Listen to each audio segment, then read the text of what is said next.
బాలీవుడ్‌లో నిన్న విడుదలైనటువంటి సినిమా 'చావా' సంచలన విజయాన్నైతే నమోదు చేసుకుంది. రివ్యూస్ కూడా పాజిటివ్‌గా వచ్చాయి. ఈ సినిమాలో విక్కీ కౌశల్ నటన, అలాగే రష్మిక మందాన నటనకైతే అందరూ కూడా ఫిదా అయిపోతున్నారు. ముఖ్యంగా చివరార్ధంలో వచ్చినటువంటి ఏదైతే క్లైమాక్స్ ఉందో, ఆ క్లైమాక్స్‌లో వచ్చినటువంటి విక్కీ కౌశల్ నటన అందరూ కూడా ప్రశంసలతో ముంచెత్తుతున్నారు బాలీవుడ్‌లో. ఈ సినిమా ఛత్రపతి శివాజీ మహారాజ్ కొడుకు సంభాజీ శివాజీ మహారాజ్ యొక్క జీవిత కథ ఆధారంగా రూపొందింది. ఈ సినిమాలో నటించినటువంటి అందరి నటనలకి మంచి ప్రశంసలు అందాయి. అలాగే ఈ సినిమా నిన్న మొదటి రోజే 31 కోట్ల రూపాయలనైతే వసూలు చేసింది. బాలీవుడ్‌లో ఈ ఏడాది వచ్చినటువంటి అన్ని సినిమాల్లో అత్యధిక వసూళ్లు సాధించిన సినిమాగా ఈ సినిమా అయితే రికార్డు నెలకొల్పింది.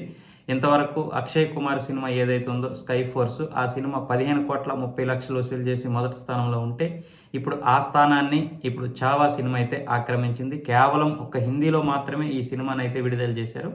త్వరలో ఈ సినిమాని తెలుగు, తమిళ, మలయాళ, కన్నడ భాషల్లో కూడా విడుదల చేయడానికైతే సన్నాహాలు జరుగుతున్నాయి.